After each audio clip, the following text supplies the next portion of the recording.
এক নম্বরে কপালের কিছু থেকে হেফাজত করবেন একমাত্র আল্লাহ ছাড়া। একমাত্র আল্লাহ ছাড়া কাহারও সামনে কপাল নিচু করা যাবে, সিজদা দেওয়া যাবে? কোন পীরের পায়ে, কোন খাজার পায়ে, কোন বাবার পায়ে, কোন মাজার শরীফে, কোন কবর শরীফে, এমনকি নবী পাকের কবরের কাছে সিজদা দেওয়া যাবে না। আল্লাহু আকবার, কপাল রে হেফাজত করো। এই দেখেন বাউল সরকারের ছবিগুলো এখন, আগে তো দেখি নাই। এই বাউল আবাল ফাজলামি করার পরে তার সব কিছু বের হয়ে আসছে।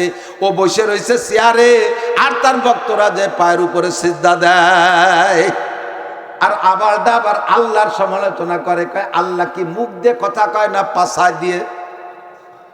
ওরে কি ওরা দরকার, কথা কয় না। বাউলের পক্ষে আছে মনে হয় লোক কথা আসতে কয়। ওরে কি জুতো, জুতো যে কি হবে? কান ডলো, জুতো মারো, লুচ্চদের আনন্দের বিষয়। এক ঠাউর ছিল আমার লজিং এর কাছে, হিন্দু খেবু মুসাই, উনি বলতো কান ডলো জুতো মারো, নুচ্চকে আনন্দের বিষয়। ওরে কান ডলো জুতো মারো, ওর কিছু আসে যায় না। ওরে ফাঁসি দিতে হবে কমপক্ষে 100 বার। একবার গলায়, একবার ঠ্যাঙ্গে, একবার এদিক সেদিকে, এভাবে ওরে ফাঁসি দিতে তাহলে থাকতে হবে। লাস্টে ওরে একেবারে চুরো চুরো করে ফেলাই দিতে হবে। ও আমার আল্লাহ সম্পর্কে কটূক্তি করে কয় আল্লাহ কি মুখ দিয়ে কথা কয় না পাছা দিয়ে কয়? কেন এই কথা কেন কয়? আমি নিজে তার বক্তব্য শুনছি। ও বলে আল্লাহ কায়াগুল মা খালাকাল্লাহুল আশ, আবার কাউগুল মা খালাকাল্লাহু নূরি, আবার কাউগুল মা খালাকাল্লাহুল আরশ, আউগুল মা খালাকাল্লাহুল কলম, আউগুল মা খালাকাল্লাহুল কদর। এক আল্লাহ এক মুখে কয়বার কয় কথা কয়? একবার কয় আমি সর্বপ্রথম এশক বানাইছি, আবার কয় সর্বপ্রথম আরশ বানাইছি, আবার কয় সর্বপ্রথম কলম বানাইছি, আবার কয় সর্বপ্রথম নবীর নূর বানাইছি, আবার কয় সর্বপ্রথম আমি কয় তকদির লেখছি। তাই এক সর্বপ্রথম কয়বার হয়? আল্লাহ এক মুখে 5 কথা কয়। আল্লাহ কি মুখ দিয়ে কথা কয় না ভাষায় দিয়ে কয়? এই আবালের বেটা আবাল এই কয়, এর কি জুতো মারলে হবে? আমার আল্লাহ একে টাইমে একে সর্বপ্রথমে কোটি কোটি বানাইতে পারে। তুই কি আল্লাহরে চেনো? হাসরের মাঠে যত মানুষ থাকবে এই পার্কের মধ্যে, সমস্ত মানুষের মুখে আল্লাহ একে টাইমে লুকমা উঠে খাওয়াবে। এত হাত আল্লাহর কোন জায়গাতে আসলো? যদি আকপাস করে ফেলে, কেউ আগে দেয়, কেউ পরে দেয়, পরের জন বেজার হতে হয় আল্লাহ আমরা কি একেবারে এরকম হতে ফেলেনি যে এত হাতে পড়লাম? আল্লাহ একে টাইমে সবার মুখে উঠাই দিতে পারবে কি পারবে না? প্রমাণ হলো তোমাদের প্রযুক্তি, ফামা জবাবুকুম ফাহুয়া জবাবুনা। যে জব তোরা দিবি সেই জব আমিও দেব। বাংলাদেশ গ্রামীণ ফোনের একটা হেড অফিস আছে ঢাকা, ওই জায়গা বসে কম্পিউটারে একটা মেসেজ তৈরি করে। ওই মেসেজটা তৈরি করে একবার মাত্র বাটনে ক্লিক করে, আর বাংলাদেশের 10 কোটি গ্রামীণ ফোনের সিমের মধ্যে একে টাইমে ঢোকে কি ঢোকে না? হে দুনিয়ার মানুষ, তোমার বিলের মাথার মধ্যে একটা মাথা, ওর মধ্যে পটাকখানি গিলু, সেই গিলুতে বুদ্ধিতে যদি এমন আবিষ্কার করতে পারো যে একটা মেসেজ একে টাইমে 10 কোটি গ্রামীণ ফোনের সিমের মধ্যে একবারে ঢুকাইতে পারো, আমার আল্লাহ আউয়ালু মা কইয়া প্রথম চান্সে 5টা না, আমার আল্লাহ প্রথম চান্সে 5000 কোটির মধ্যে কোটিও বানাইতে পারে। আমার আল্লাহ সমস্ত জান্নাতীর মুখে একে টাইমে তার হাত পৌঁছাইতে পারে কি পারে না? আল্লাহু আকবার। কি বলছি? ও দোস্ত, সিজদা হবে কার জন্য? কোন মাজারে সিজদা দেওয়া যাবে? সাবধান থাকবেন, সাবধান। কি কয় ফাইনামা তুওয়াল্লুবানি ফাসাম্মা ওয়াজহুল্লাহ জানি লা শারিকে সিজদা করি কবুল করো রব্বানা। কবরে সিজদা দেয়ার কয় ফাইনামা তুওয়াল্লুবানি ফাসাম্মা ওয়াজহুল্লাহ জানি। আল্লাহ যেদিক ফিরে সিজদা দেয় সেই জায়গায় তোমারে জানি। কাজেই কবরে সিজদা দেয়ার মধ্যে তুমি আছে। শয়তানে কি সুন্দর একটা ছন্দ বানায় দিয়েছে, চিন্তা করতে পারেন। এগুলো সবই ফাউলকে কথা। কতক্ষণ? 1 নম্বরে কপাল হেফাজত, 2 নম্বরে জিহ্বা হেফাজত। জিহ্বায় কোনো হারাম দেব না, কোনো হারাম খাদ্য দেব না, জিহ্বাতে কোনো অকথ্য ভাষা ব্যবহার করব না। ও ভাই বন্ধুরা, আমার মা ও বোনেরা, সাবধান থাকবেন। জবান দিয়ে যদি একটা অকথ্য ভাষায় গালি দেন, আপনার আমলনামা থেকে 40 বছরের ইবাদত নষ্ট হইয়া যায়। হুজুর ইবাদত 1 বছরেও নাই, এক কাজা নীতি 40 বছরের নষ্ট হবে, ইবাদতই তো নাই, তা নষ্ট হবে কি? আপনি তাহলে মনে করছেন যে আল্লাহ জায়গা আপনার কিছু দিতে পারলো না? ভালো করে জেনে নেন, 40 বছর ইবাদত নষ্ট হওয়ার যদি না থাকে, তাহলে সম পরিমাণ গুনাহ তোমার আমল নামায় চাপাই দেওয়া হবে। অকথ্য ভাষায় বকানি দেওয়া যাবে না। জিহ্বার মালিক কে? আমার জিহ্বাতে আমি কথা বলি না, আল্লাহ বলায়। আপনার আমার মুখের মধ্যে যেমন একটা জিহ্বা, কুকুরের মুখেও কিন্তু চারটুক একটা জিহ্বা। কুকুরের জিহ্বাটা নাড়া দিলে ঘাও ঘাও শব্দ হয়, আমার জিহ্বাটা আপনার জিহ্বাটা নাড়া দিলে কত সুন্দর সুন্দর কথা হয়।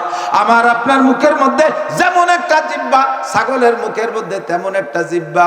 আরে ছাগলের জিহ্বাটা নাড়া দিলে ভ্যা ভ্যা শব্দ হয়, আমার জিহ্বাটা নাড়া দিলে কত সুন্দর কথা হয়। তাহলে এই কথা জিহ্বাকে নাড়া দিয়ে কথাকে আমি বলি না, আল্লাহ বলায়। আর রহমান আল্লামাল কুরআন খলাকাল ইনসানা আল্লামাহুল বায়ান। আল্লাহ পাক রব্বুল আলামিন সৃষ্টি করেছেন মানব জাতিকে, আল্লাহ পাক শিক্ষা দিয়েছেন মানুষকে কোরআন, আর মানুষকে আল্লাহ পাক কথা বলার যোগ্যতা দিয়েছে। আমার আপনার মুখেও জিহ্বা আছে, এই মানুষের মধ্যে যারা বোবা তাদের মুখে জিহ্বা আছে না নাই?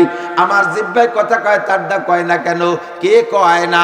আল্লাহ বলায় না তাই বলতে পারে না, ঠিক কি ঠিক না? এই জিহ্বারে খারাপ জায়গা ব্যবহার করো না, গীবত বলার মধ্যে ব্যবহার করো না, শিকায়ত বলার মধ্যে করো না, মানুষের নামে মিথ্যা অপবাদ দিও না। বাংলাদেশে যত সাংবাদিক আছে, শুধু বাংলাদেশ না, বর্তমানে সারা পৃথিবীর সাংবাদিকরা রেডি হয়ে যাও, আসতেছে একটু পরে বলবো তোমার সম্পর্কে, তোমার পরিণতি কি হবে জাহান্নামের মধ্যে ঢুকে, একটু পরে বলবো। সাবধান হয়ে যাও, জবান রে কন্ট্রোল করো, অকথ্য ভাষা গালাগালি হবে না, নাপাক কোনো দ্রব্য জিহ্বায় দিবা না।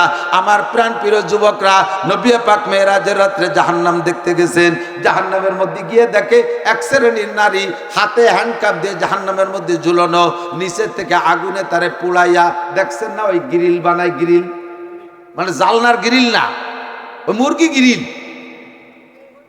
পোল্ট্রি গ্রিল, সিকের মধ্যে ঢুকাই কতগুলো গাইতে দিয়া, এরপরে গ্যাসের আগুন দিয়ে নিচে দিয়ে ঝিরঝির করে আগুন দেয়, গড়ে আর পড়ে পুড়তে পুড়তে পুড়তে তাজা তক্তকে মুরগিটা একবার কয়লা হইয়া যায়, আর ভিতরে যত রস ছিল সব গলে গলে নিচেই পড়ে। দেখছেন না?